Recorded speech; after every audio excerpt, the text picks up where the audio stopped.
Hello and welcome to the Magic Online Spellgrounds Guide. My name is Joe Dyer, and I am part of the Magic Online Creator Program, as well as the author of This Week in Legacy over at MTG Goldfish. This guide aims to familiarize you with the basics of Legacy Cephalid Breakfast. Cephalid Breakfast is a combo/control deck that functions off the basis of the cards Cephalid Illusionist and Nomads en-Kor. By repeatedly targeting Cephalid Illusionist with Nomads, you can mill your entire library, which will then trigger the card Narfi to enter the battlefield. From there, you flashback Dread Return by sacrificing 3 creatures to return Thassa's Oracle to the battlefield to win the game. Much like any other blue decks in Legacy, Cephalid Breakfast plays cards like Brainstorm, Ponder, and Force of Will in order to not only locate its combo pieces, but also to protect its combo when it is ready to deploy it. Utilizing Brainstorm and Ponder in this deck is very important, as you are often trying to find either Cephalid Illusion and Nomads, or possibly one of the deck's primary backup plans, which includes cards like Shuko or Nadu Winged Wisdom. Since this deck is a combo/control deck, however, it does have a few ways that it can win the game fairly through combat damage.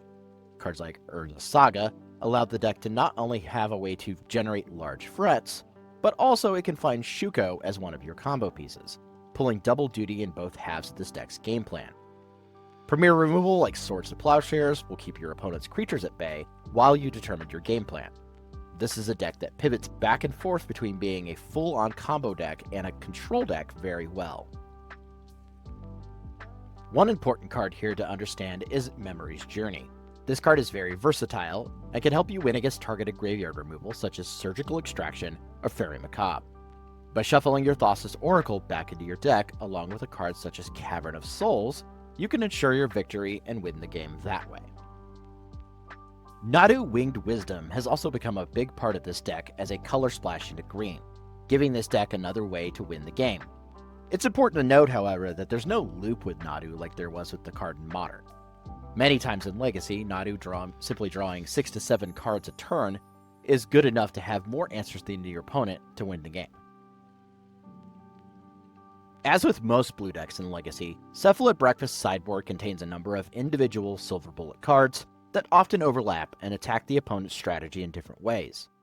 Cards like Cavern of Souls are useful versus Beanstalk decks, and Tempo to be able to force through your combo creatures, while cards such as Fairy Macabre can interact with opposing graveyard decks. These are just a few examples of how you can sideboard with this deck. Thank you for watching this edition of the Magic Online Spellground Guides.